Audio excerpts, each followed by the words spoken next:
Oh, okay. So there's two penis jokes. Yeah. Okay.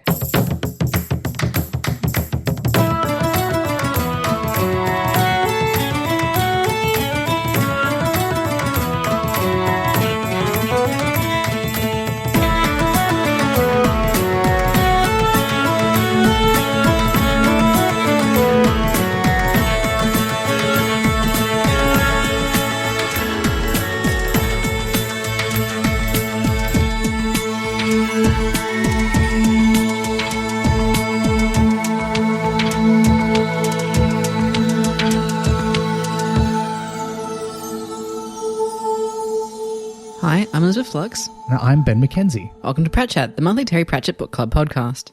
Each month, we discuss one of Terry Pratchett's books, short stories, or other works with a special guest. This month, we're doing something a little bit odd. We're playing a board game, The Witches. And our returning guest is writer and editor Steve Lamattina. Welcome back, Steve. Hey guys, nice to be back. Yeah, it's been... How long has it? It's been a long time. Years? It's the 4 times we recorded in person, and I haven't recorded in person for literally years. This is, Oh, really? Yeah, listener, we are recording in person today for the first time in a long time. In fact, since the last board game episode, which was the only other one we've recorded in person since 2020. But I wasn't there, so That's true. yeah, so this is my first one in like 3-4 years. It's an exciting time. Steve, what have you been up to in the last... Few years. But yeah, probably some similar stuff to everyone else. Staying at home a lot, working from home a lot, getting in a new place, looking after a dog and a cat, little Chocky Lab. That's exciting. Yeah, Yeah, just, parent stuff. Speaking of cat, there's chaos is in the background. We are, as is traditional for long-time listeners, when recording live in person, we are in my kitchen, a different kitchen to the one we used to record in, but still in the kitchen nonetheless. And yes, Chaos is here. You might hear him in the background. That's all right. But we have come together in person because we wanted to play the game before we discussed it, because that is what we're here to talk about this month, is one of the 5 official Discworld board games. There's a 6th official Pratchett board game coming out. There's a Good Omens board game coming out based on the TV series. So we might have to cover that as well. Oh, yeah, absolutely. Yeah, so I'll track down a copy of that. That won't be too hard. It's coming out quite soon. Yeah. So it'll be brand new. But look, shall we, before we get into it, shall we begin with the equivalent of a reading of the blurb by reading the back of the board game box? It's not easy being a trainee witch. Early mornings, long days, low to no pay, and a definite lack of health and safety provisions. One day you could be tied up trying to cure Farmer Porchick's sick pig. The next you are fighting back an invasion of elves. Fortunately, you're not alone. And just when you feel things are as bad as they can possibly be, Granny Weatherwax will appear to give a helping hand. That feels a bit like sort of accurate and sort of not accurate. In terms of your experience of playing the game. Like my personal experience of playing the game was, yes, the Granny Weatherwax card did actually show up and help me a number of times, but I don't feel like that's your guaranteed gameplay. No. I mean, there's only so many Granny Weatherwax cards in the box. We should describe the game for listeners. And if you are a subscriber, there is a video unboxing, because I had a fresh copy still wrapped in the plastic that I unboxed. And we'll post some pictures in the episode notes as well, so everyone else can have a look at least at some pictures. But basically in this game, it says if you keep going on the back of the box, you take on the role of a young trainee witch, all of whom are characters from the Tiffany Aching series. So there's Tiffany, Petulia, Anagramma, and Dimity. And you play as one of those witches, and you go around Lanka solving problems as part of your witch training. And you get points depending on how many problems you've solved. And there are easy problems, which are the sort of everyday things witches have to deal with, like sick pigs and sheep and people having injuries and pregnancies and dying. And then there's the hard problems, which represent some of the antagonists from the books. I forgot to mention this until much later in the podcast, but hard problems are placed on the board face down, so you don't know what they are. They're only flipped face up when you visit their location, though some cards have the ability to let you peek at or flip up a hard problem from a distance. And what kind of problems are hard problems? Back to you, Pastor Ben. So there are elves and vampires, and then there's the specific ones from the Tiffany Aching books, including the Hiver, the Wintersmith, and the Cunning Man. Because this came out in 2013, which was the year after I Shall Wear Midnight, the most recent Tiffany Aching book that we've covered on the podcast. So no spoilers for us in this game. No. Which is good. It's true. But you have to be careful because if you use magic to solve your problems, you start cackling in the form of getting cackle tokens. If you get too many of those, it's bad. And some of the problems can get worse. There can be a crisis, which makes them a little harder to solve. And you get to roll dice and move around the board. It's interesting because there's a sort of a semi-cooperative aspect to the game, because while you are going around solving these problems, gathering points for yourself, there are some conditions under which everyone loses the game. So that's a brief overview. How do we... It's an interesting thing to tackle because obviously there's not a plot so much, but there was an experience that we had of playing the game. And this was both of yours first times. I've played it once before with 4 players. Today we played with 3. Should we start by saying who we picked as our character and why? Liz, you picked... Or actually, Steve, you picked you first, picked first, didn't you? so... Yes. Who did you pick and why? So I picked Tiffany Aching, which I wasn't sure if it was a ching, but I heard you say aching. So yeah, clearly I am the Pratchett noob. So I chose Tiffany because, look, honestly, she looked a little bit more basic witch than everyone else, and that's what I am at heart, really. A basic witch. Basic witch. So yeah, Great. And you did get a special power though. I did. Invisibility. Yes. I'm not a creep, I promise. You saved that up well and used it like the exact right time. I used it on my last go. You did. Yeah, whereas Ben used his on his first go, and I used mine in the middle, so I feel like that worked out quite nicely. I chose Anagramma Hawkins. I chose second as well. I liked her vibe. I mean, I'm not in the book. I hated her vibe in the book, as you're supposed to, but I was kind of like, oh, she's an interesting one. She's not like the protagonist, and she's illustrated quite in a fun way because she's like, what's going on with her? She's sort of slyly looking to one side. So I'm like, okay, she looks like she could play a board game and not forget the rules halfway through. And I need that boost. Nobody forgot the rules halfway through. We did very well. We did. Yeah, I found it very playable, but we'll get to that, I guess. Yeah. And I chose last. And of course I chose, if you've been listening to any of our episodes about the Tiffany books, you'll know who I picked because I wanted to be Petulia Gristle, everyone's favorite pig witch, who I love. I love her so much in the books. I have to say, I do like this illustration of her, but when I first saw it, I was like, that is not how I pictured her in my head at all. So yeah, interesting. And in fact, someone was asking about who's who on the box art, Steve Lee on Twitter, and I posted a picture, but then the lovely people at Discworld Monthly, the Discworld newsletter, came in to inform me that all of the characters on the box art are all based on Discworld fans who would show up at the conventions, some of whom cosplayed as their characters, and they even gave me the names of some of them. So Petulia Gristle's illustration is based on a real person. I love this. So that's cool. And so is Granny Weatherwax, and I think all of the ones on the cover. So that was, pretty awesome. So I don't really know much about the books, obviously, but does that mean that the covers themselves don't have any images of the characters in them at all? They do, but they're so there's this sort of it's interesting because the book that you read with us, Only You Can Save Mankind, has kind of very non-standard Pratchett cover, like because it's one of his children's books. It used a different illustrator in the original edition to most of the other books I've ever had, and it doesn't show any of the characters on the cover. It shows like one of the aliens, I think, in the original cover, but there's been 2 main artists who've worked on all of the covers, and they have done illustrations of the characters.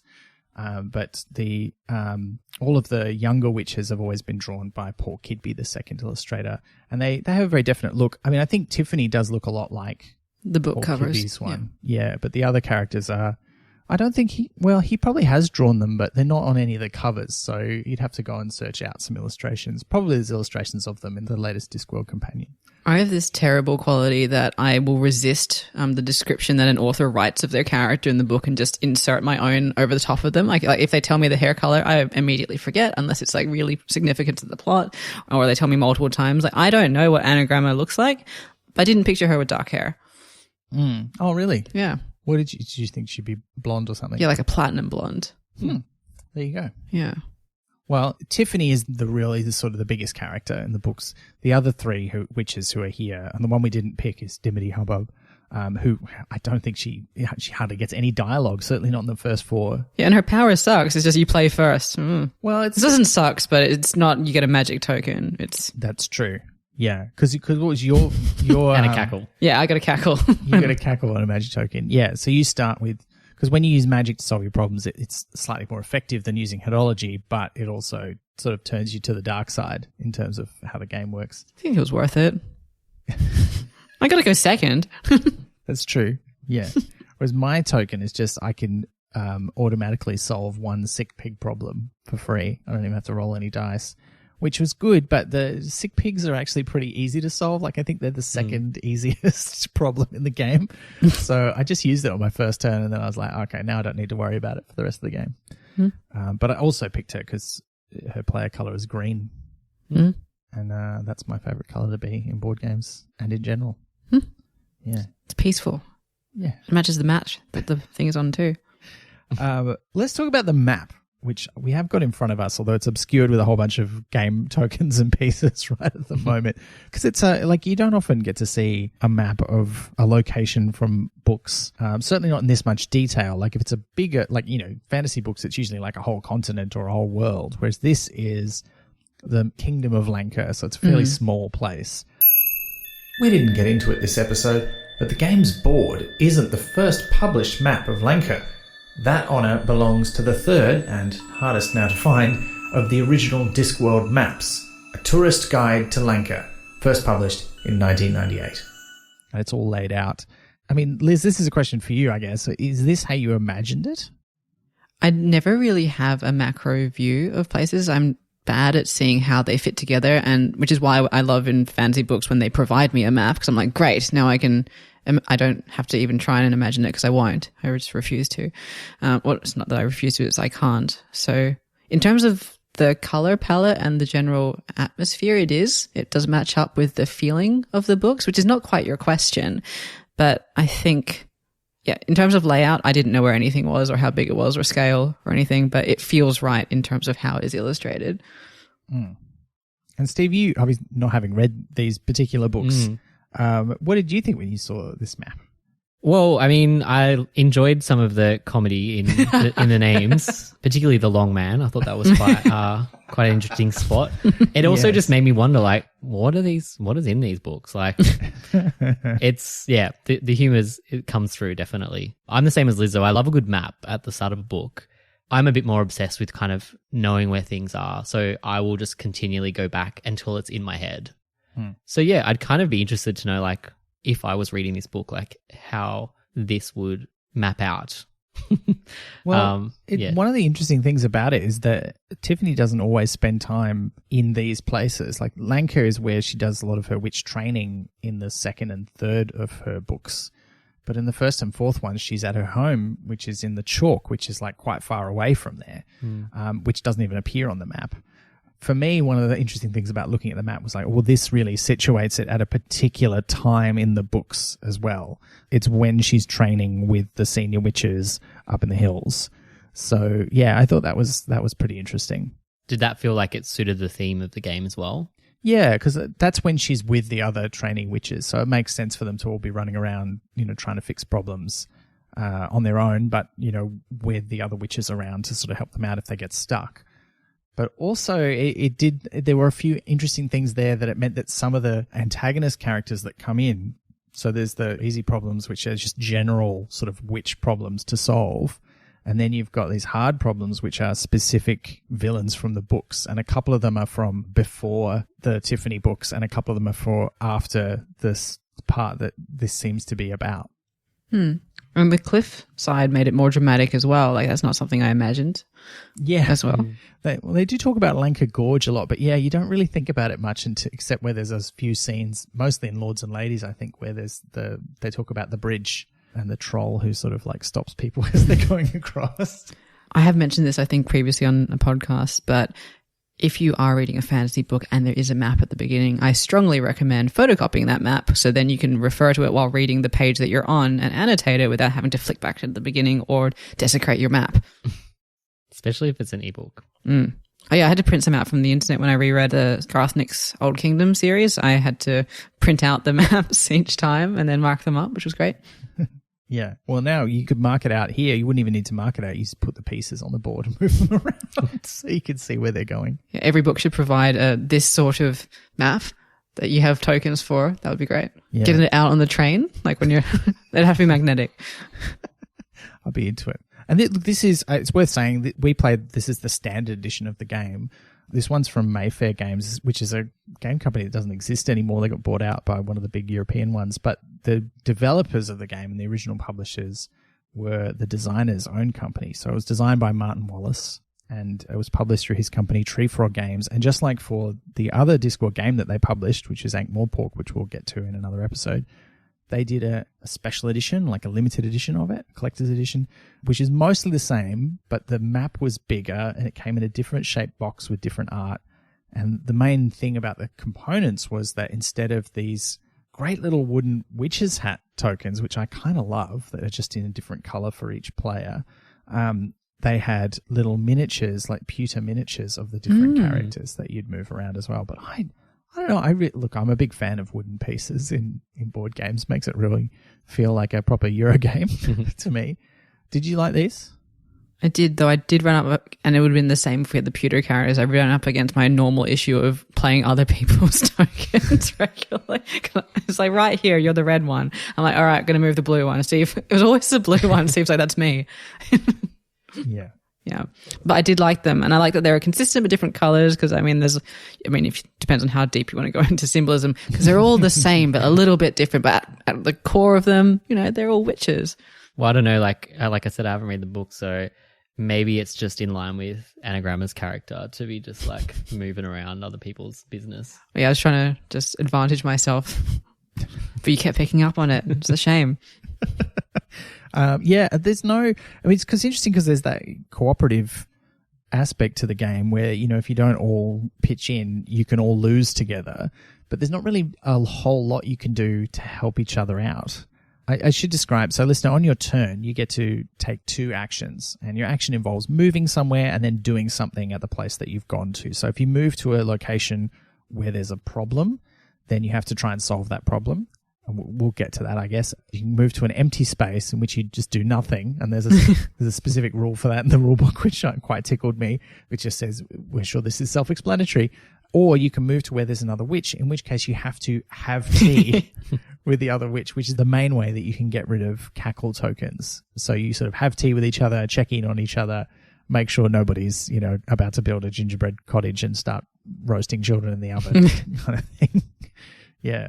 But there's not a lot else you can do to help each other out, is there? Yeah, because I kept trying to find out if I was like, can I play a card out of turn to help someone else, which is not in line with my character, or can I give someone else a card or that kind of thing. But yeah, you can't really work together in that way, or trade cards or anything like that. I guess you could illegally, if you do your own rules, but yeah, obviously I'm not a game designer. But I just thought it was, I don't know, almost a missed opportunity. While having tea, you couldn't just have swap one card. I think it could have been a fun way to mix it up and help each other. Yeah, I did find a very brief interview with Martin Wallace about the game, talking about how he really tried to make it a very family-friendly game. Oh, did he? And really with the long man illustration that's on there? Well, they got to be true to the books as well. He was stuck between a rock and a hard place. I feel like if you're going to play with your kids a Terry Pratchett-based board game, whatever game it is, you're going to have to explain something to your kids. And look, I don't think this is for anyone. Well, look, games are tricky to age. I think the box recommends, and this is always, you take this with a pinch of salt, listener, but it does say 13 plus on the box. And I reckon anyone 13 and up is going to have a giggle about definitely a thing called the Long Man, which looks, let's be blunt about it because you can't see a picture while you're listening to the podcast. It looks like a dick. Let's just a dick and balls. It's not. Balls. Yeah, that's true. If the balls weren't there, it wouldn't. Yeah, it just looked like the Standing Stone. Yeah, which is nearby. True. It's interesting to see that sort of thing. It's one of those things where in print, it's a very subtle. It's not subtle, but it's tee hee hee. I'm picturing it in my brain, not. Yeah, not here it is, but then it doesn't. But there's no interactions. It's just there. Like most of the place names, you need them because each turn a problem appears somewhere on the board, and you flip over one of the cards, and one of the things written on the cards is a place name, and that tells you where that problem is going to appear. So you need them for that, but they're all places, as far as I can tell, from the books, although there's a few that are not very prominent in the books. And then the cards themselves are mostly characters from the books. But again, there's quite a few that we came up against or played that I'm like, I don't remember this character. Whomst. Who is this? But that's fine. The obscure characters are mostly, it turns out, from lords and ladies. They are Brother Perdor, the religious figure who was going to marry Magrat and Verence before being knocked out by an elf, and who is mentioned exactly once in the book.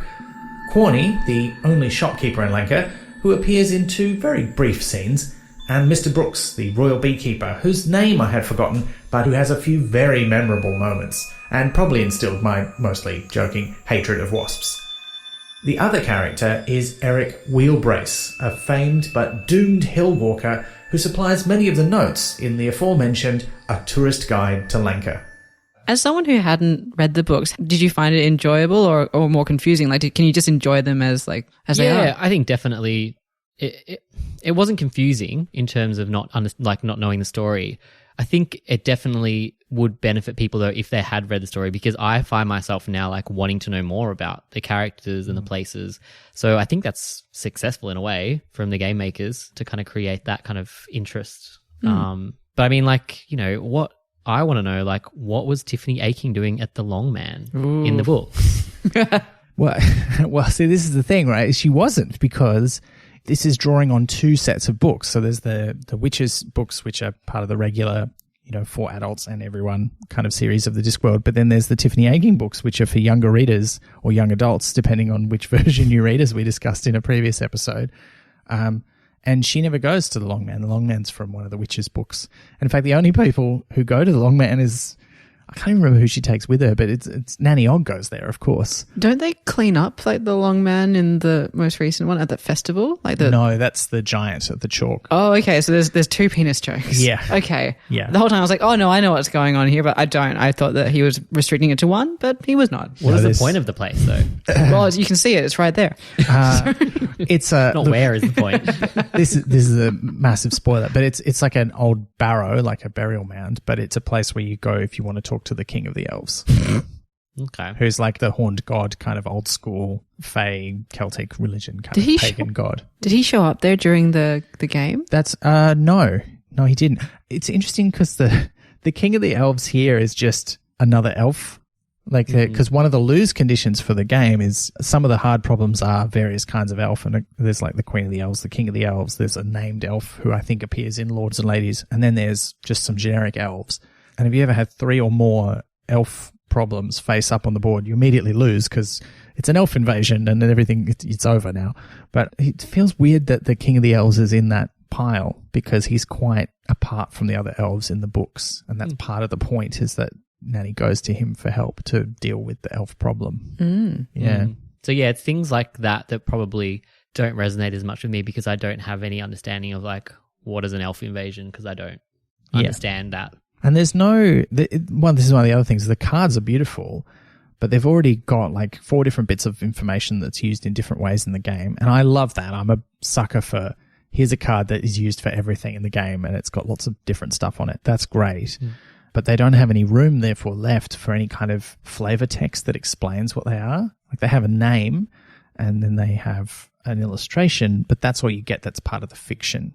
I think they've done a good job of marrying the kind of special power each card has to who is on the card. I think those things match up quite nicely. But apart from that, there's not much to go on, I don't think, if you haven't read the books.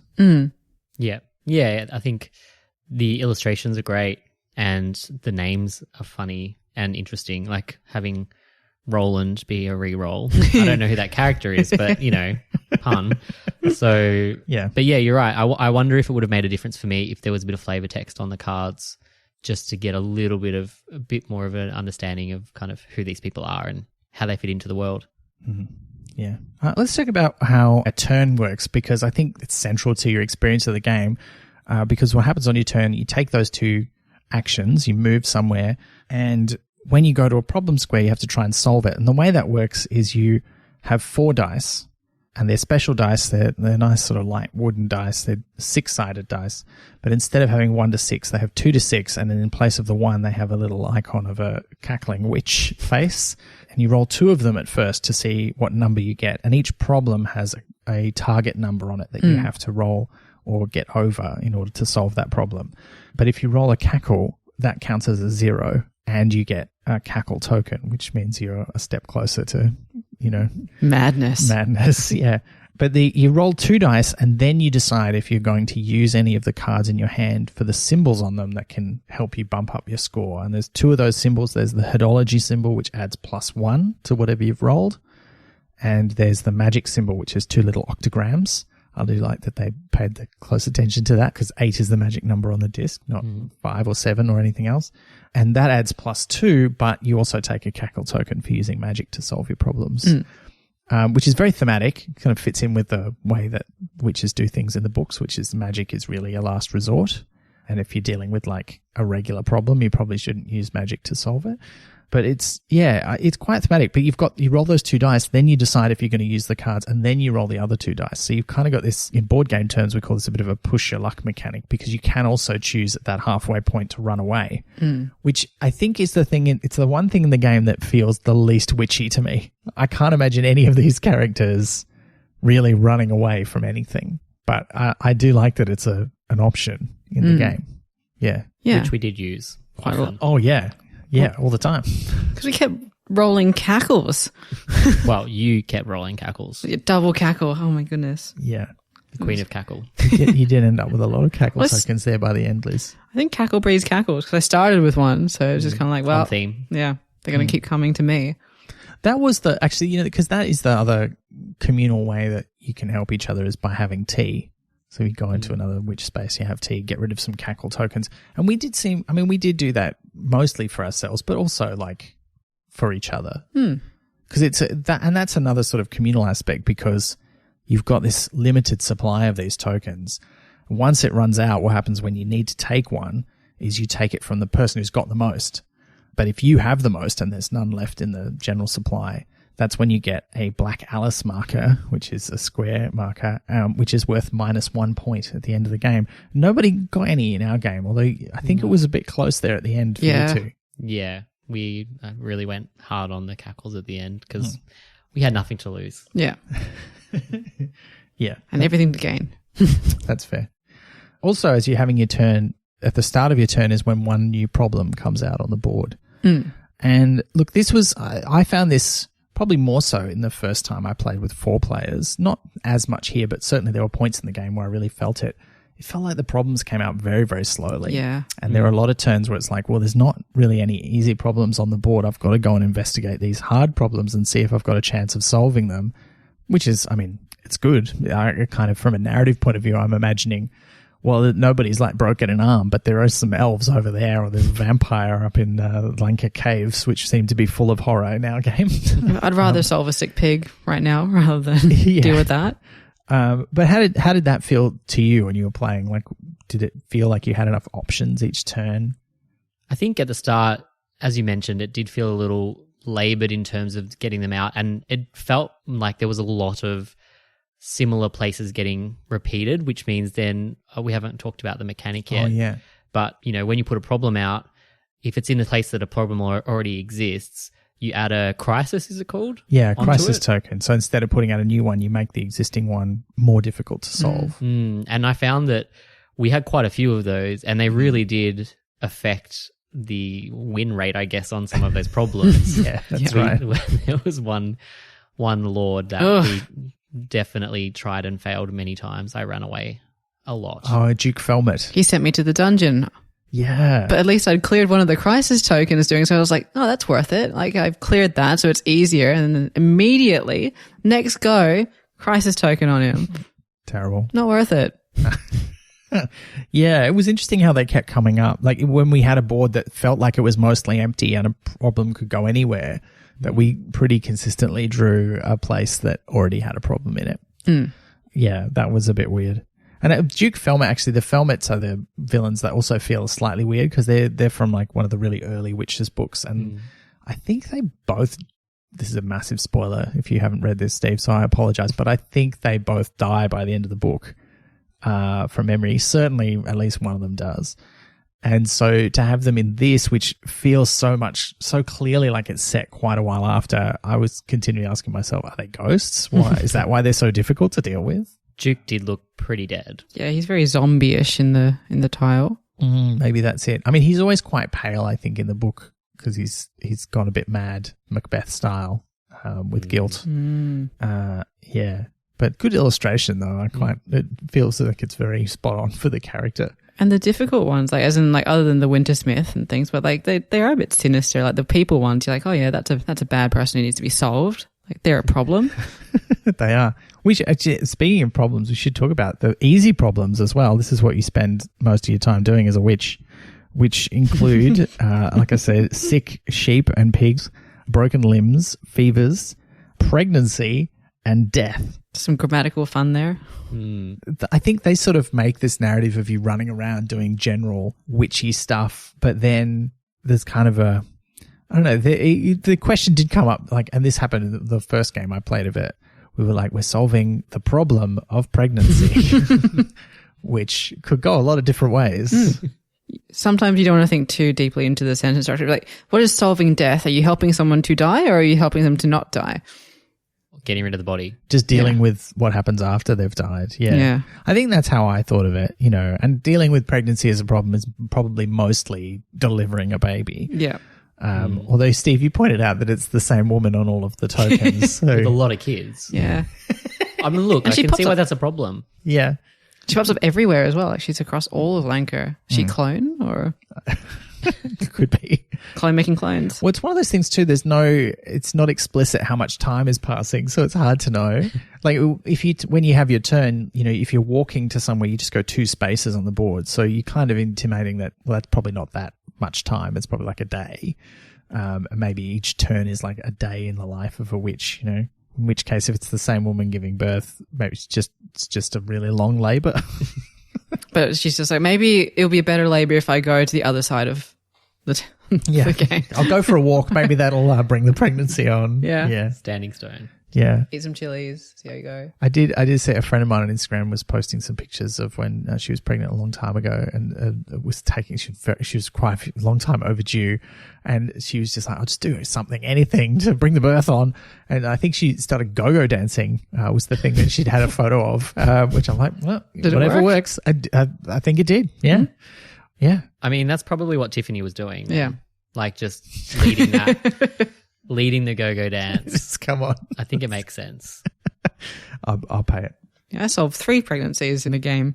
Yeah. Liz, you were the pregnancy solver. Yeah, I didn't do any pregnancies. I did quite a few deaths, which is good because it was good for me points wise. Okay. Because it's the easy problem worth the most points and therefore the most difficult one to solve, but still a lot easier to solve than the hard problems. And then for hard problems, I mostly was smashing elves.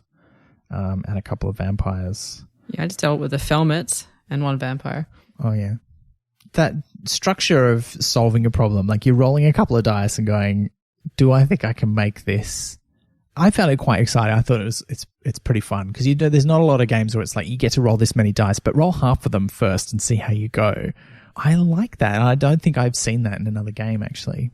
Yeah, I really enjoyed it. I thought it was a good way to kind of split it up, and it's that risk and reward thing that you mentioned before, and having cards that interacted with that by allowing re-roll sometimes, or having to work out like if you had other cards in your hand that would allow you to kind of add points at the end. I know that Liz was having a few like maths problems. It is very counting heavy. Yeah, that's true. And with some of the the hard problems, it does get a bit tricky when you add crisis on there and you're trying to add it all up with all the die in your hand. But no, I really liked. I mean, I love using die for this kind of thing in board games. I think it worked really well with this. It was a nice balance of luck and problem solving as well, because I don't like when it's all just like on one roll. Having it split meant that luck came into it twice, but you can like interfere in the middle, which was kind of good. Or you could like cut your losses if the first one was like, terrible. You're like, oh, well, luck has let me down and I can't make up for it with what I've got. So I can just like get on out of here and do nothing as the rules tell me to do. Yeah. But yeah. So I like that. And it was exciting each time. If I were the maths problem, very real, because there's sometimes you have cards that are like you can add on 2+2 at the end of your go if you need to. So you're thinking about future numbers and present numbers and past numbers. And also if you've solved enough problems at some point, that means that it's less points to try and do a thing. So if I were to play again, I'd probably bring a little notepad just so I can like scratch out everything and not have to just keep counting over and over again. Because I was like, okay, I need 13, but I'll have +4 at the end. So that would be 9, but I haven't done that yet. So I need to be able to roll it kept happening. I was like, it's 13. And they'd be like, no, it's 9. I'm like, what? And everyone loved that. And it was great. Yeah. It's very, very Dungeons and Dragons-y style maths, you know. It's like, I've got to roll this much and I've got this bonus, but I've got this special power that can get it. Yeah. How many cackles are left in the pile, and like you're just counting everything around you. Yeah. I think the thing kept tripping me up is that, you know, if you've played a lot of games or if you've done any kind of game design with dice, then you kind of know the standard probability distribution of like 2d6. Like it's a very common amount of dice to use. And you're doing that twice. But because the dice are special and they're effectively numbered 2 to 6 and 0, it's different. So it's like, I don't know how this works. I can't figure out what number I'm most likely to roll because it's not 7. Yeah, so I like that was a little wrinkle as well. It was easy to pick up and play because like often I'll need like to play once to get it and then another time to play it properly, whereas I felt like you get it straight away and you can play it properly immediately. That might just be me. No, I felt the same. I thought it worked out pretty well. Yeah. Easy to keep moving on quickly. Yeah. And interestingly, I think it took about the same time to play with 3 players using the standard rules. And we were playing, if you're a listener, if you've got a copy of the game or if you're going to play it, we were playing using the standard rules, but there are some optional different rules that I quite like to try actually, because I think they'd be fun. They're only little tweaks, but I can already see how much they would change the experience quite a bit, because there's a full-on cooperative version where you don't bother scoring, but you do have to make sure there's not more than 4 hard problems left on the board at the end. Otherwise, everybody loses. And there's still the standard rules of there's a couple of ways you can immediately lose during the game, and that's everyone loses. So in the standard game, either everybody loses or you get to the end of the game and somebody has the highest score. So it's interesting that there's a couple of little variations there, and there's an expert setting as well, which just sort of takes a bunch of extra counters out, and it's like, what's the same game, but now it's a lot harder. Because I actually did find that, you know, we never really in danger of running out of crisis counters, but they were everywhere. Even though they kept coming out in the same places, we always still had like a good, you know, 6 or 7 of them left in the jar, I think. Yeah, that's one of the things the harder version does, is take them out. Because if you ever run out, if you ever have to put down a crisis counter and you can't because you don't have any left, you lose the game. Because there's too many crises going on in Lanka. You've done a bad job as the witches. So how does the hard version change it, sorry? So it takes some of the crisis counters out of the supply, so there's a lot fewer of them left. Less. So it's much more likely that you'll run out of them. Sure. And it also, you take out some of the cackle counters as well, I think. So you have fewer of those. So you're more likely to run out of those as well and get some negative points, I think. I'm not sure about that one. When you played with 4 people, did you find it harder to move around? Because the thing that we didn't mention is that you can't, if you're moving across the board in your go, if there's a problem in the way or another witch, you have to stop there unless you have a special card or ability to get through them like invisibly. We didn't find it that much more difficult because there was only one more player. And we kind of had split up at the start of the game, so we were kind of all off on different parts of the board. But because there's only, you know, the connections by design, they sort of, you know, there's one big central place where you kind of have to go in if you're going to go off to another part of the board. It's a bit like Melbourne's public transport network, actually. If you want to go anywhere on the other side of the map, you've got to go into the center first. So, yeah, I thought that was pretty good. Yeah. It was fun. More cups of tea. And I would recommend having a tea while playing this game because it does make you want to have a cup of tea. Yeah. And we did. I had 2. I do want to talk about the cards before we move on to sort of general things. So there's I like them a lot because they have multiple uses, but also they're just kind of beautiful. So we'll post some pictures of them, but at the top they have the little icon that tells you what generic thing you can use it for, which is either a broomstick, which lets you, instead of moving 2 spaces on the board, fly wherever you want, or they've got headology symbol to add +1 to your roll, or the magic symbol to add +2 and take a cackle token. Those are pretty self-explanatory. Then they've got the name and the illustration of whatever character or thing it is. There's a few objects as well, although most of them are characters. And then they have a special power in the middle. And really it's the icon and the special power are really the only thing you use them for once they're in your hand of cards. And those special powers have a name.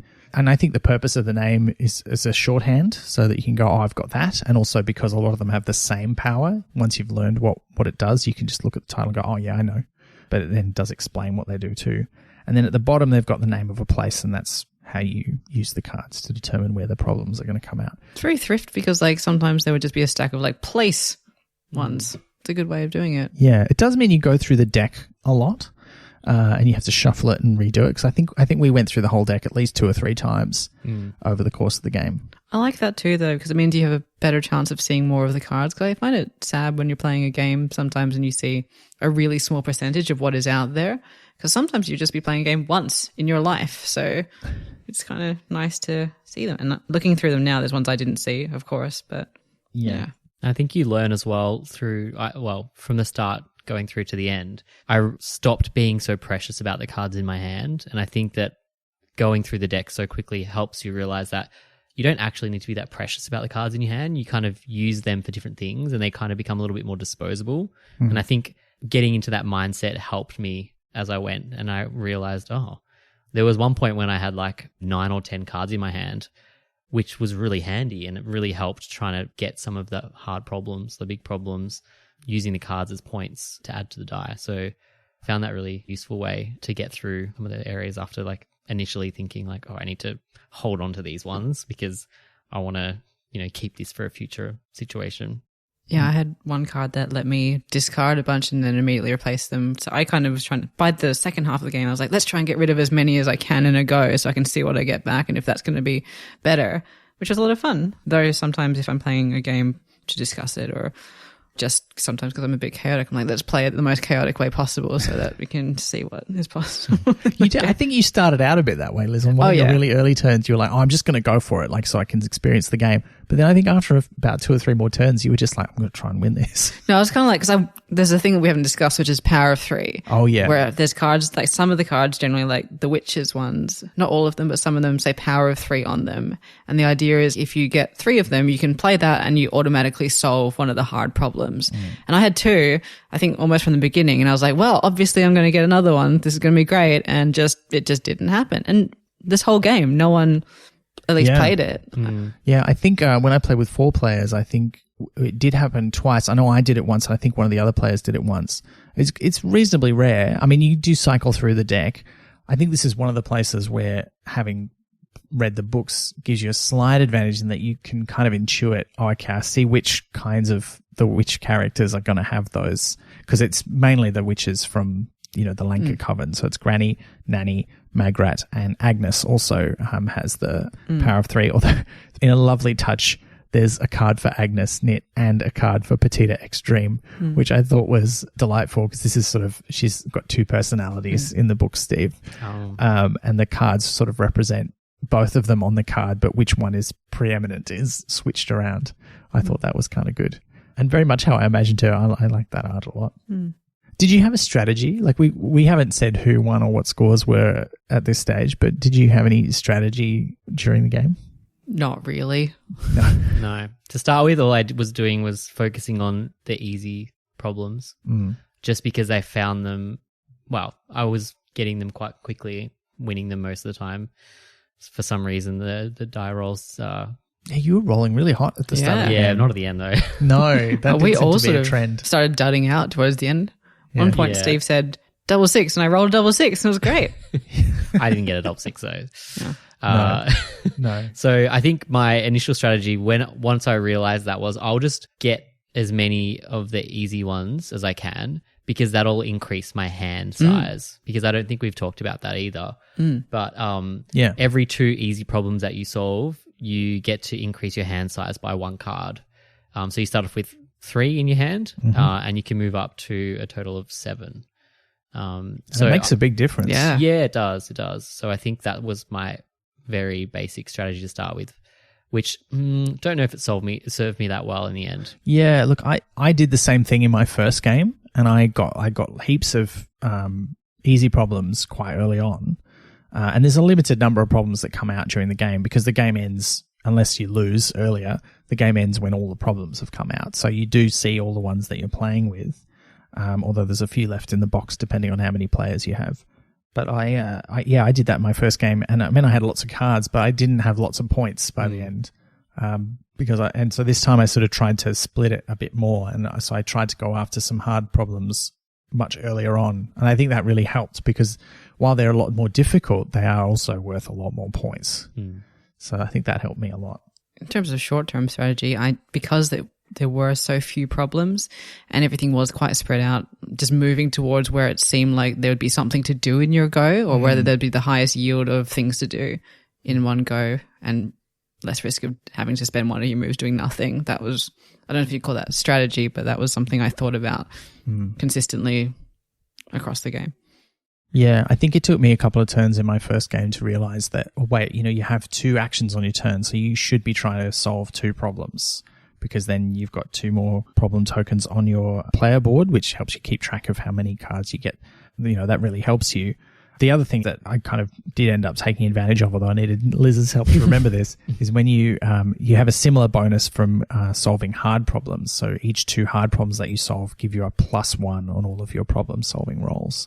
So that makes it a lot easier to solve problems later on. And yeah, I think that it was interesting to me how much the +1 or +2 did kind of help because, the goal numbers range from like at the low end, like a 7 all the way up to like 22 for something like the Wintersmith. And I don't think we even had the hardest problem turn up. Oh, there she is. Lily Weatherwax is a 23 without even a crisis on there. And she's worth 7 points, which is a lot for one problem. So yeah, some of the cards give you a really big bonus. So there's a lot of cards that give you just a +2 instead of using the normal sort of card mechanics. They give you a +2 and you can play it at the end of your card rolling. There's a few that do that. But then there's a few cards that give you +4 just against a specific problem. And I had the one for Lily Weatherwax, which is Mirror Magic, I think. Which that makes sense. Again, makes sense from the narrative of the books. But I never found her. I couldn't get to her because she was behind 2 other hard problems. And again, you can't skip. Boss battle, it makes sense. Yeah, we didn't get there. And you can't even use your invisibility because there's 2. We should talk about how for some of the hard problems, if you defeat them, there's other things that happen. Oh, yeah. Normally, so if you try to solve a problem, you get halfway, you can decide that you're not going to win and run away, and that doesn't have any consequences for you. If you try and solve a problem but you fail, then there are consequences. And if it's an easy problem, basically you just run away in shame. So you're forced to run away and you get a cackle token for being a bad witch, I guess, and giving up. Thematically that didn't make as much sense to me, but it made sense from a game design perspective, so I was okay with it. So that's what happens. And if you can't run away because there's nowhere to run away to, then you end up going somewhere else on the board, but you get an extra cackle token. So that's what happens with an easy problem. But with a hard problem, there's also a specific consequence that's based on which particular character or villain it is. And some of those we didn't deal with too many of them because we had pretty good luck. Felmet kept getting me. That's true, yeah. So if you failed against the Lord or Lady Felmet, they send you to the dungeon of Lanka Castle and you have to use up part of your next move escaping. Because it's not connected to anything. You can't, that's the only way you can get to it, presumably. There's no road to there. I guess you could fly there if you really wanted to. Hello, I'm here. I'd like to waste my next go. Thank you. Yeah, I guess so. Well, it's not a space in the normal sense, right? It doesn't have the little white box around it. So I guess you can't go there unless you're sent there. But yeah, you either have to use up a card or half of your next turn escaping. So it's a bit of a penalty. There's also like some good consequences for defeating some of the... Oh yeah. If you defeat... So they're all based on characters from the books. So there's the various elves who don't have any consequence except that if there's 3 of them face up on the board, you immediately lose. That's enough. I don't think we need anything else. But there's also the Cunning Man, the Hiver, the Wintersmith, Lily Weatherwax, the Felmets. And then there's the Magpie vampires from Carpe Jugulum, the Count, Vlad, Lacrimosa, and Bella. If you fail to defeat them, they just get harder. They get a crisis token on them, which normally only happens if you draw a place that already has a problem on it. But the other special rule for them is normally you can only have one crisis token, which adds +2 to the difficulty. But if you fail to defeat a vampire and they've got a crisis token, they can get another one. So they just get more and more difficult. But if you succeed in defeating the old Count Bella the Magpie, then all the other vampires disappear. So again, it fits thematically in with the books and also just the idea of vampires. Yeah. So I thought that was pretty cool. Yeah. I got rid of it, but we'd already gotten rid of the other one. That's so right. Yeah. It wasn't that helpful. There weren't any other vampires on the board. Hey, but what happens if you defeat him and then there's one that gets flipped over later, or you just deal with him as It's usual? just the ones that are there already. Yeah. Fine. Yeah. You have to know they're there, I guess. Yeah. Yeah, it's only face-up ones. Okay. I guess that then, because there are some cards that allow you, I had quite a lot of cards that allowed me to flip up some of the hard problems, but I never use them. Same. But I guess that's an interesting way to think about the benefits of doing that, because it could, apart from just knowing what's around, Yeah. if they're, face up and you have, something like the vampire, getting rid of them, that could have been really helpful. But you could also elf yourself. Yeah. Could. Yeah, because that's a risk. You don't want 3 elves. Risk and reward. Yeah. Good point. Yeah. Well, that's the basis of good game design, right? Mm-hmm. Yeah. So overall, how would you describe your experience playing The Witches, if we were going to sum it up? I'm like itching to play again. Oh, yeah. Yeah, that's good news because we can play it again anytime. We've got a copy. It's true. Yeah, I think my criticism echoes Steve's one earlier, which is like I don't have many, but that it would have been nice to, like, if you're having tea, be able to swap cards or something. That I think that would have enhanced the experience a little bit more. Like, because it's not fully collaborative. You're still going around your own business, but there's an element of more conversation, more strategy that could come in quite an easy way with what's already there. Yeah, I think I really enjoyed it. Even though we mentioned before, like, it did feel a little bit labored at the start in terms of getting the problems out, it still moved at a pretty fast pace, it felt. And even though we'd actually played it for quite a while, it didn't feel that long. And I guess that's always a positive if it moves quickly and you're enjoying it. I mean, I don't think I lost much by not having an understanding of the world. Because if you play board games and you read fantasy or science fiction, you just understand that, like, well, this is the world. And so if there's 3 elves that are face up and you lose, well, that's just because that's what they say is happening. I don't need to understand like the lore behind it. It's just like, well, this is just what in this game they say happens. So that's what happens. And I don't think people are going to be, not enjoying it or, for that reason. Yeah.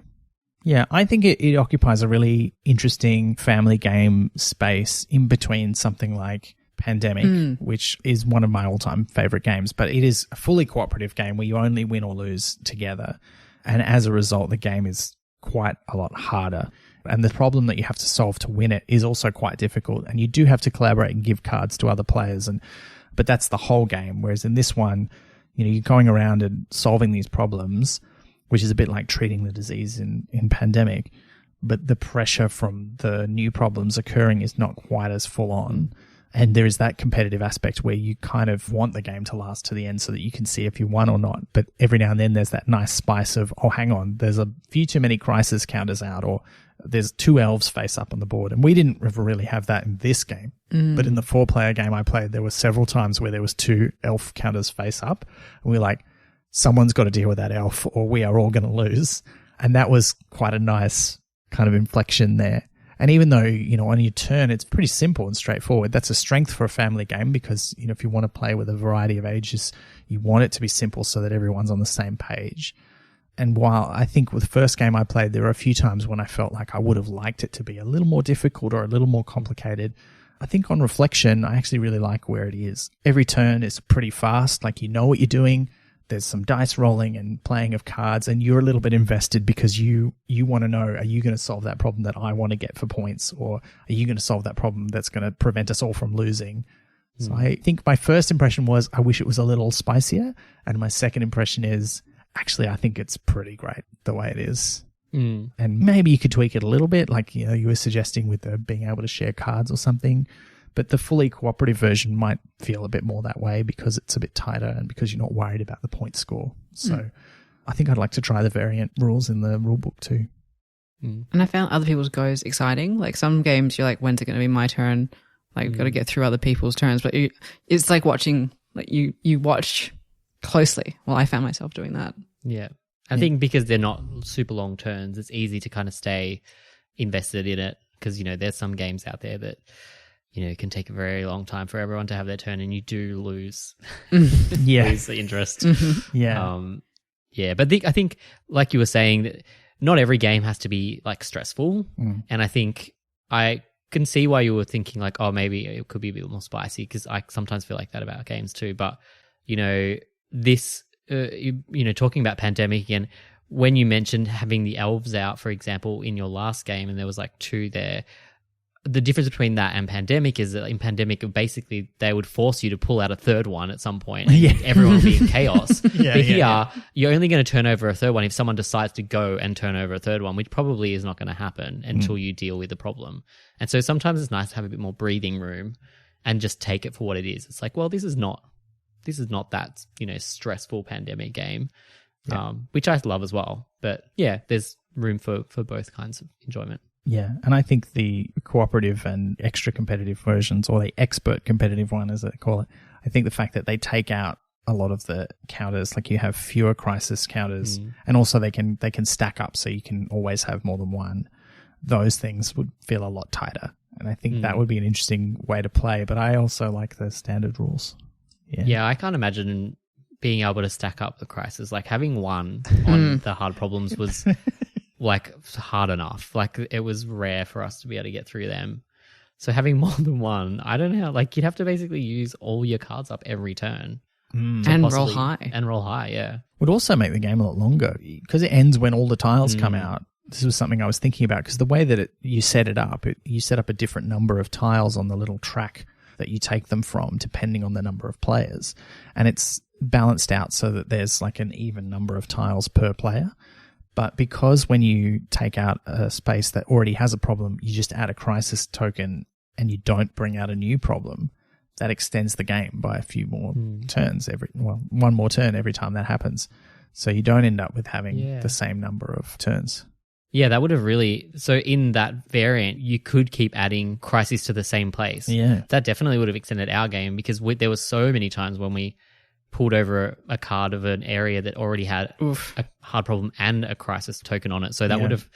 Yeah, we probably would still be playing it now. Yeah. While weeping. Or we would have lost quite quickly. One or the other. True, elves. Yeah. Yeah, we probably would have lost. Yeah.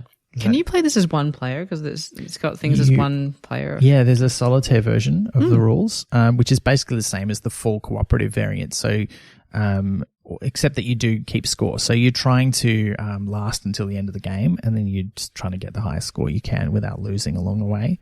And then the cooperative version, pretty much the same thing, except there's multiple players going around different places.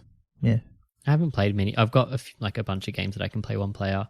I think I've done it once with one game, but I just didn't enjoy it that much. Yeah. It kind of loses something without having that interaction for me when I'm playing board games. I get where you're coming from because I really do like playing games with other people, but I've become more and more of a solo game player. In fact, I now own several games that are solo only or designed primarily as solo games. My favorite one is probably Nemo's War, which is based on 20,000 Leagues Under the Sea. You sort of pilot the Nautilus around the seas and you have to sink ships, free enslaved peoples, and you search for treasure and explore the wonders of the underworld, explore the wonders of under the sea. It's great. That's a dedicated solo game. It's more common because it widens the number of people who are going to buy it to have a game like this that is for multiple players but has a solo set of rules. But look, that's The Witches. We usually do a favorite part of the book, but was there a favorite moment during the game that you remember? I don't know if it's a favorite moment, but it was a standout moment when I rolled 2 cackles. I think you did it twice. Yeah, I've just blocked out at least one of them. Second time was definitely a standout for me. That was amazing. Yeah, because you were like, oh, I just need this many to do it. Like, it was like 4 or something. I needed like some really small number. And I just rolled 2 cackles. I was like, no, thank you. With 0 points and 2 tokens. Yeah, the worst. But I think it was good when, I mentioned it already when Steve said, 2 6s and then I rolled 2 6s. So I've had both extremes. Good. That's true. Yeah. Didn't help me win though. No. You needed a so who won, card. Ben? I did win. Yes. By a landslide. Yeah. It was a landslide, is that? Well, compared to my score, I would say I say it was a landslide. Look, it was pretty good. It wasn't that close. Like, it was only 4 points more than you. But it's such a tight game. Like, it's all calibrated so well. Like, a few points is like, it's huge, really. That's true. I think I just lost badly. But that was okay. It didn't affect my enjoyment at all. Well, it surprised me really. because I thought you were going to do pretty well, Steve, because you had a lot of easy problems. And then you also had some hard ones. Yeah. I think we all had pretty even amounts of cards by the end, but Yeah. I had a lot of ones. Oh, you which had I a think lot of I would. really I think cheap I would. ones. Yeah, I did too many fever dreams at the start. I think. Yeah, which are only worth like 1 point each Yeah. for treating someone's fever. But both of you, what were your favorite moments or favorite elements of the game? Not necessarily like from our particular one, but like. I did like that a lot of the times I took a punt on a hard problem that was upside down, because the easy problems, when they come out, they're face up. You know what they are. The hard problems are face down until you go and investigate them. I took a punt on a couple of those, and 2 or 3 of those times they were elves, and I just sort of had this sort of, Petulia Gristle hates elves, and then we were like, maybe they cause the pig sickness, and that's why she hates them so much.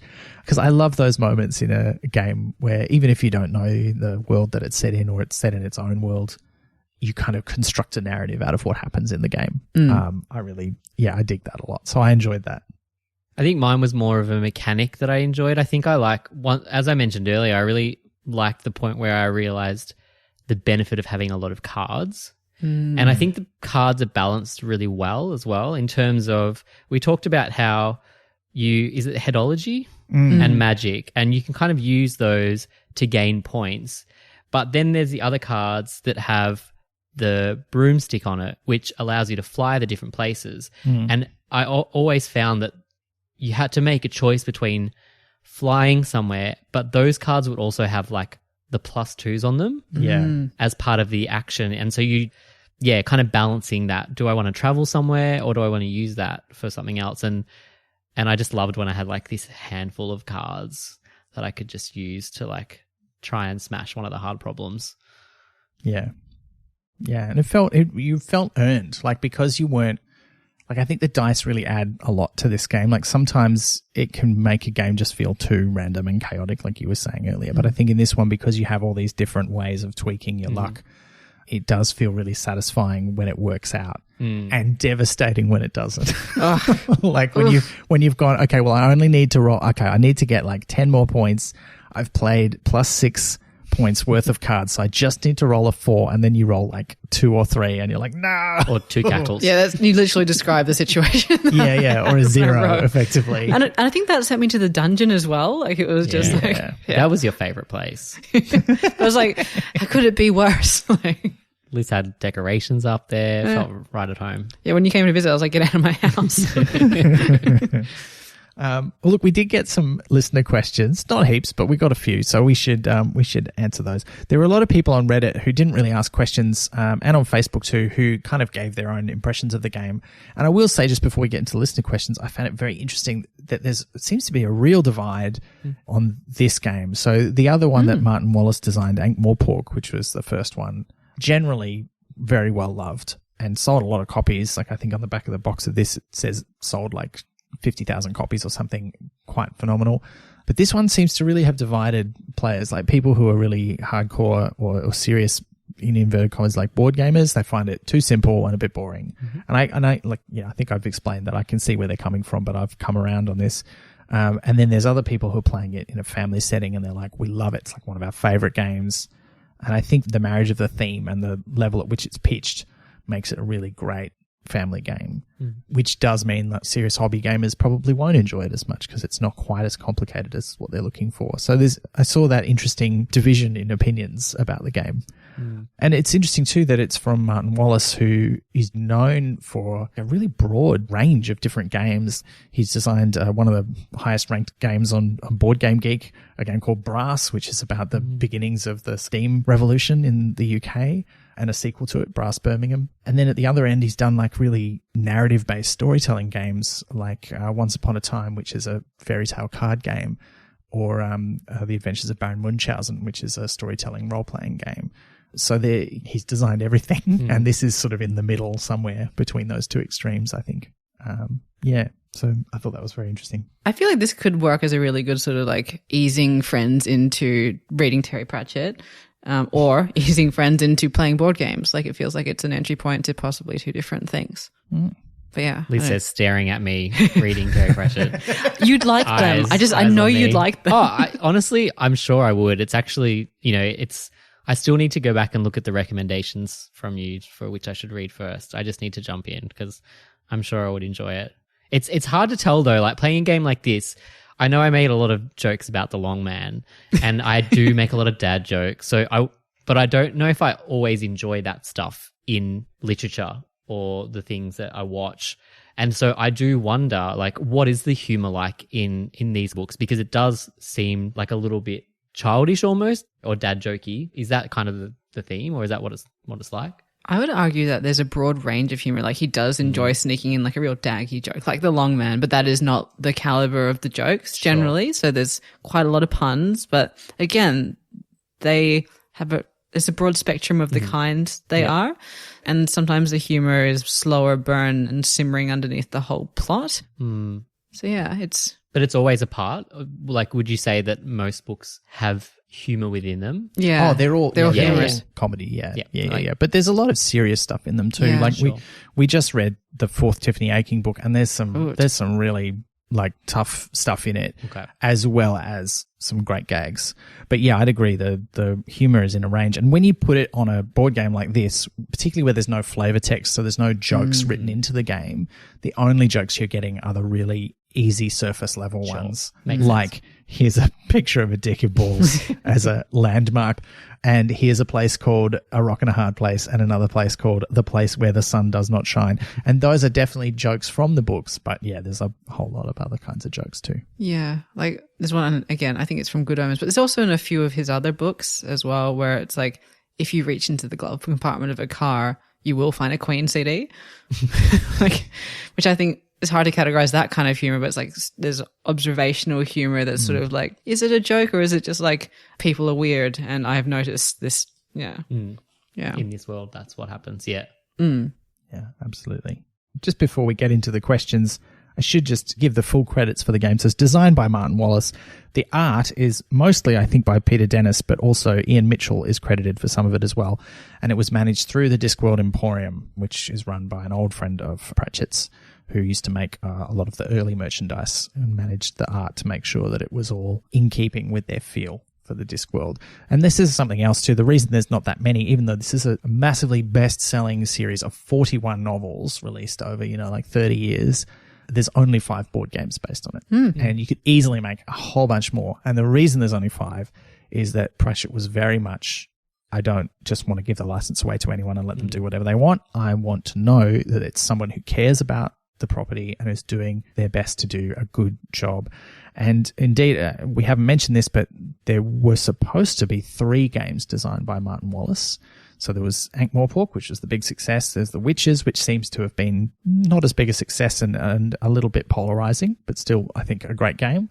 And there was going to be a 3rd one, which, from things that I've read on the internet, would have been about the gods of the Discworld. And I think he did design it. And I think there's a story there. I don't know what that story is. We might get to that at some point about why that didn't happen, because the other 2 games that were published around the same time as this were by a different company, Backspindle Games, and designed by the same pair of designers, neither of which was Martin Wallace, and one of which is universally described as the very worst Discworld game, which is probably the next one we're going to play for the podcast. And then the other one is supposed to be the second best of all of them. So we'll see. Yeah, so I don't know what's going on there, but interesting stuff. Yeah. But let's get into some questions. We got a few good questions. All right, so the first one comes from Steve Leahy, which we signposted earlier. I've never seen this game, so which is which on the box lid? I did answer this one online with an image, so I'll stick that annotated image into our episode notes. But the Witch is on the front. If you're looking at a picture or if you've got the box, the back row is, of course, the classic Lanka coven of Nanny Ogg, Granny Weatherwax, and Margaret Garlick. And then the front row are 4 of the younger witches from the Tiffany Aching books. So we've got Anagramma Hawkins, Tiffany Aching, Dimity Hubbub, and Petulia Gristle, all of whom appear in the books, but really Tiffany's the protagonist. Anagramma's kind of an antagonist in a couple of the books, and the other 2 are, well, Dimity's a very background sporting character. Like I said, I'm not even sure she gets any dialogue or very little. Petulia is rather more important, but still doesn't appear a whole lot. But it's nice to see them all. And yes, the illustrations are based on real fans, and I did write down their names. So I can tell you that Tiffany Aching is based on a fan named Kate Oldroyd. Petulia Gristle is based on a fan named Victoria Lear. And Granny Weatherwax is the sadly late Pam Gower, who was a very prolific and long-running Granny Weatherwax cosplayer who died, I think, just last year or early this year. It's nice that they've kind of been immortalized in this way. Yeah. That's very cool. Yeah. So our next questions come from Molokov via Discord. So which card has your favorite illustration, and which is the best character to play in your opinion? And then, did you manage to get a collector's edition with the pewter minis? They're possibly the best bit of the game. Oh, well, now I feel bad that I didn't. You can still find that collector's edition with the minis if you really want to go hunting on eBay. But because it was a very limited edition, I think they only made like 3,000 copies, I think. They're not the easiest to find. But they are still out there. They do show up, but a little bit expensive. So this is just a standard edition. But as I said, I really like the little wooden witches' hats. They're very cool. Now, look, there's a lot of great art. I do like this game's depiction of the Nakmakfeegle, but also I think, as I've said on the podcast before, I just really like seeing other artists' interpretations of the characters. The Agnes Nick cards are pretty great. But yeah, so just nice to see a lot of the characters who you don't otherwise see illustrated, like Miss Level or Cassanunda. He's not quite how I picture. He looks quite different to the Paul Kidby illustration, but I do like him. And then there's some characters I'm like, I don't know. I've read all of these books and I don't remember who you are. Well, I don't really know any of these characters, but I quite like Hearn the Hunted's illustration. Oh, yeah, that was a favourite too. He looks the eyes. Looks a bit like Rolf the dog from the Muppets, don't you reckon? Yeah, or that what was that Australian? Oh, Wilfred? Yeah, the one the guy dresses up a dog looks like that. And I thought the Igor and Scraps was quite a good illustration as well. Yeah, again, it does not how I pictured Igor in the books, but I do like that. He looks a bit like a dodgy car salesman as much as an Igor. Yeah.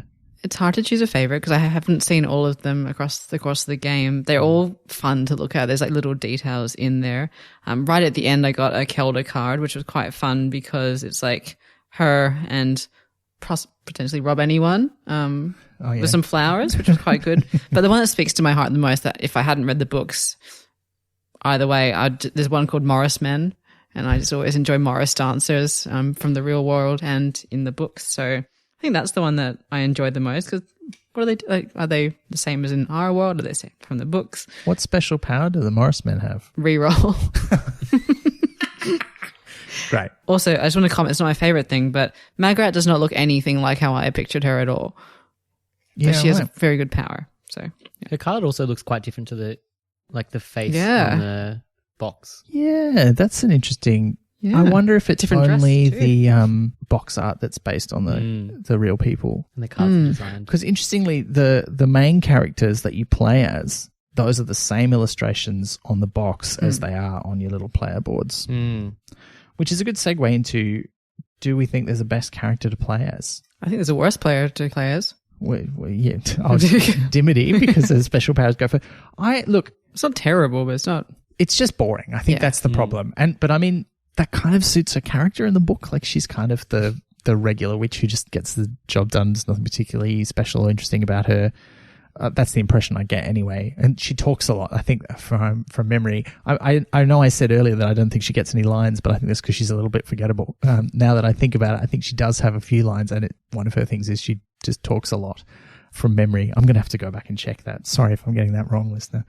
So I think that's the why nobody really wants to pick her, because it just seems a bit boring. Yeah. I just didn't choose it because I was also like, I don't want to go first because I don't know how to play this game. That's totally valid and reasonable. I feel like, though, honestly, I don't know if there's much difference between the characters because I had the invisibility, but also like a bunch of cards that I got also had the invisibility option. Yeah. So it's an interesting point, actually, because it does make me kind of think maybe it would have been better to have them have more interesting and kind of individual powers to really like make a bit of a difference between playthroughs. But I don't feel like what we chose made much of a difference to my playthrough. Yeah. One of the things about having individual player powers for characters is that often they help a player decide on their strategy. So if you're playing Pandemic, for example, you will have a special power that always applies, always through the game. So you might be playing the medic. who has a big advantage in treating diseases, or you might play the scientist who can cure a disease with fewer cards than other players. And those sorts of powers make you go, oh, okay, so I should concentrate on doing this because I'm better at it than anyone else. Whereas these powers were all kind of one-off. Like they determined that you go first, or you had a power that you could use once during the whole game. And they were also, I think, and this is part of like trying to keep the rules simple for a family audience, they're all things that work the same way as other things in the game. I mean, my power as Petulia was just free cure a pig. And it's very thematic. Like her whole thing in the book says that she's really good at looking after pigs, but it was also, I'm only good at it once. And then for the rest of the game, I've got no advantage doing it anymore. So it's not like it's within my interest to go and pursue sick pig problems because I won't be better at it than anyone else. And also it's not a good strategy anyway because they're only worth 1 point each. So that is where those player powers fall down a little bit because they don't really give you a direction and they feel like they're just a little bit of an add-on. It's not necessarily a bad thing, but it doesn't really add a lot to the game, I think. So to answer your question, I would think actually there isn't a best one. But obviously the best one is Petulia because she's the best one. Well, I would have thought Anagram was the best one because, it sparked joy to look at the illustration. And also, if you are the red hat, you'd never pick up some other hat and move that instead of yours. Why would you do that? Yeah, why would you? Oh, dear. Oh. So our final question comes from Sven via Discord. Since there are games with just a bit of thin marketing fluff bolted on, so like Monopoly XYZ edition and other games, which wouldn't work without any lore knowledge, do you think the game would work as a game without this witch fluff? Would you enjoy the game with zero knowledge of the Witcher series? Well, you can speak to that for us, Steve. This is why we invited you. Yeah, look, I think, definitely. I mean, once again, it really depends on the kind of game that you like, the kind of game that you are. I think for me, like I said, it didn't really detract too much from the experience. I still enjoyed playing it and it didn't drag on or anything. So yeah, I think definitely you can play it without having an understanding. I think having that flavor in there though would definitely enhance the experience. Look, I mean, when I played it the first time, I played it with 3 other players who were familiar at least a bit with the Discworld, but had not read specifically the Tiffany Aching books. So they weren't really familiar with the material and they had a good time. They enjoyed it. There's still some characters I don't remember, some really, really minor characters from the books who they put in, but that didn't detract from my enjoyment. I did say, like, while we were playing it, I think I mentioned, you could make a good, like, Star Wars themed version of this because there's that, you're gathering those cackle tokens. It's like you're being tempted by the dark side because you only get them when you use the more powerful cards to enhance your problem solving abilities, but you do also get them for failing, which I thought was a bit rough. Yeah. But makes kind of sense. Like you're getting angry and frustrated, which actually makes it make more sense for the witches now that I think about it. So I think you could theme it with other things. I think you always need a theme. Yeah. And when I was reading that interview with Martin Wallace, he does like to consider the theme first. And I'm a bit like that too. Like I always come back to player experience. That's always my number one thing for when I'm designing games. But I do like to be heavily inspired by the theme. And I don't generally design a game if I don't have an idea for what the theme of the game should be. So I think it works really well with the theme, but you could absolutely change the theme and still have it be a good game. Yeah, for me, I think it was enhanced by the familiarity of some of the things because you sort of go, oh, it's that thing from the thing. And it's like, it's illustrated and that's kind of nice. You get a spark of like, that's fun. But I absolutely think that it would be a fun game without any familiarity. If there were just all new things that weren't themed to anything that I know of, I think it would still be an enjoyable game. Yeah. We don't normally do this, but listener Christina went to the trouble of gathering some friends to play The Witches in order to come up with some questions for us, and they arrived only an hour or 2 after we finished recording. So while we more or less covered some of her questions, I did want to add in an answer to this one. If you could add a card to the deck, what character would you add and what benefit do you think the card might bestow? Now, personally, I'd have loved to see some more representation of Boffo in the game. This is not so much a character, but the icon that represents headology is a Groucho Marx style joke disguise that suggests Boffo, but Boffo itself only appears as a word on a poster in the background of the art on Mrs. Proust's card. So I think you could have had cards representing Miss Treason's props, if not Miss Treason herself, because she's not around by the time this is happening. presumably, I mean, you could have added Miss Treason as a good representation of Boffo, but anyway, you could have also had her ticking heart, her fake skulls, maybe the green hands and warty face mask. But I think all of those things would probably just have the fairly standard bonus benefit of adding +2 to a dice roll, because they are effectively just a better form of headology. A few other characters who might have been fun to include could have been maybe the Bridge Troll from Lords and Ladies. He'd probably also just give a +2 bonus. You could have Pusey Og and or Princess Esmeralda Margaret, note spelling of Lanka, who might represent an automatic solving of the pregnancy problem. I don't think there's a card that does that, but they might represent, a successful birth. That could be cute or fun.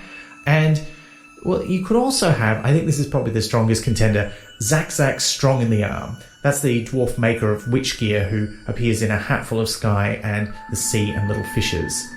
I'd be tempted to have him let you swap cards with another player, but look, that doesn't really suit him thematically that well. So probably he'd just have the transmutation benefit, which is the one that lets you discard cards and draw new ones, kind of as if you were buying things in his shop. I hope that answers your question, Christina, and we'll try and do a better job of letting you know when the deadline for questions is, although it's not always easy for us to know exactly when we're recording in advance with all of our crazy schedules. Well, that kind of brings us to the end of our discussion of The Witches. Hopefully you've enjoyed this, listener. It's always a bit of a gamble to talk about something as visual and experiential as a board game, but as someone who loves games and also hopes to make a whole podcast just about games at some point, it's in the pipeline. I won't say any more about it. This is always a treat for me. So thanks, Liz. And thank you, Steve, for joining us. Thanks for having me. It was great to be back. Is there anything you'd like to plug? Is there anything you're doing that you'd like people to be aware of? Not really. Not these days. Just support artists in any way you can. I think playing board games and supporting people that are making board games is like a very nice endeavor. I love playing them, so you should do more. Do you have any favorites that you'd like to recommend? Maybe we can do that as a sort of a sign off. I think one that I've been enjoying lately is Wingspan, which obviously a lot of people probably know about, but if you don't, it's also a great game to play with people who maybe have like minimal knowledge of board games. I've introduced it to people that don't play board games recently, like too much, and it takes a little bit of explanation for the first round, but then everyone that I've played it with has really enjoyed it afterwards, and it's beautiful. Yeah, I mean, there's so many games, but Dominion is also one of my favorite games, and I think that's also actually not too hard to pick up, and very replayable. Yeah, good gateway game, as we like to call them. Yeah. Nice. Liz, did you want to throw out a recommendation? I always enjoy Castles of Mad King Ludwig because I find it low pressure but just unusual, at least in the games that I've played, because I am quite competitive. I wasn't really today, but this one I find I don't really care if I win or not as long as I build a weird castle. So you kind of go, oh, can I get like a weird dungeon room or that room that's full of spiders? There isn't a room full of spiders, but the Venus Grotto or something like that. It's fun as you go along and also seeing what everyone else is doing. So I think that's a really enjoyable one and one that I can play repeatedly in one day as well. Yeah, cool. Yeah, because your goals change each time a little bit.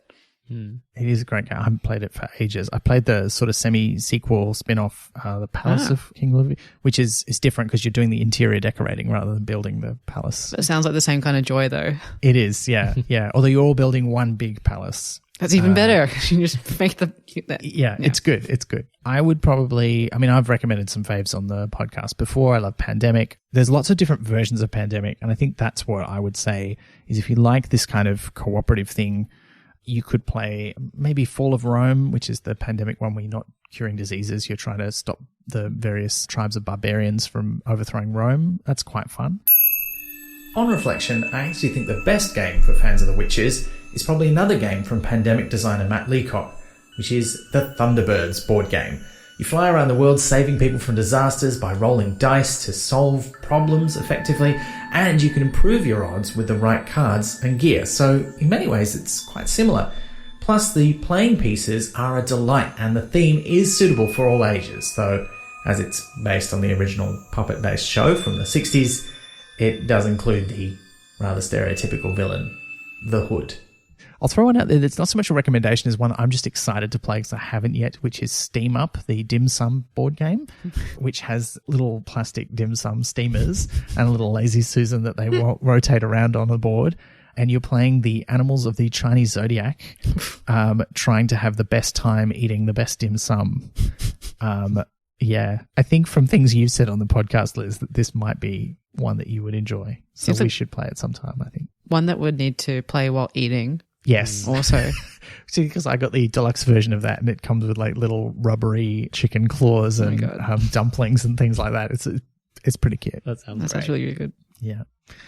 All right. Well, thank you for joining us, and thank you, listener, for being on this journey with us as we delve into not just the books of Terry Pratchett and the short stories, but now also the games, and who knows what else is on the horizon. Well, we do. We know what's coming in the future. And next month, what's coming is Strata. Yes, we are going all the way back to nearly the start of Pratchett's career as a novelist to read one of his very early science fiction novels from before the Discworld was even published, although it's kind of the start of the Discworld in some ways, but let's not get into that now. That's what next episode is for. So track down a copy of Strata. It's a pretty short book, which is good because, the one we're doing the month after is, as a reminder, The Long Utopia, the fourth in the Long Earth series, and, well, as the name might suggest, quite long. So we thought we'd do a short book before we get back to that.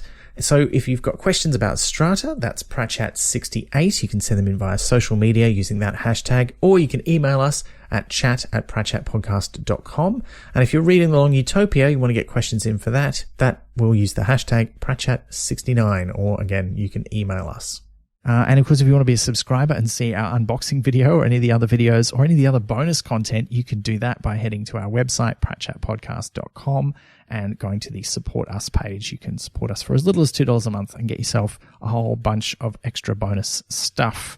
And we're looking at mixing that up a little bit in the near future, where we're looking at Twitter with our eyes askance and thinking maybe we need to not be so reliant on that for questions. So we're hopefully going to be opening the Discord up to a few more of our subscribers soon. Watch out for news about how and if and when that will happen if you are already a subscriber. And if you're not, now's a good time to jump on board. Why not? But look, thank you very much for joining us. And until next time, may you roll double sixes and not double cackles. You've been listening to Pratchat, the monthly Terry Pratchett Book Club podcast with Pratchatters Elizabeth Flux, Ben McKenzie, that's me, and guest Steve Lamattina. Pratchat is produced and edited by me, with music by David Ashton. We're on Twitter, Mastodon, Instagram, and Facebook, and you can listen to past episodes and support the production of new ones via pratchatpodcast.com. Join the conversation for this episode using the hashtag Pratchat67. Pratchat is brought to you by Splendid Chaps Productions. We make entertainment for your ears, like the Doctor Who podcast Splendid Chaps and time travel comedy series Night Terrace. To find out more, visit splendidchaps.com.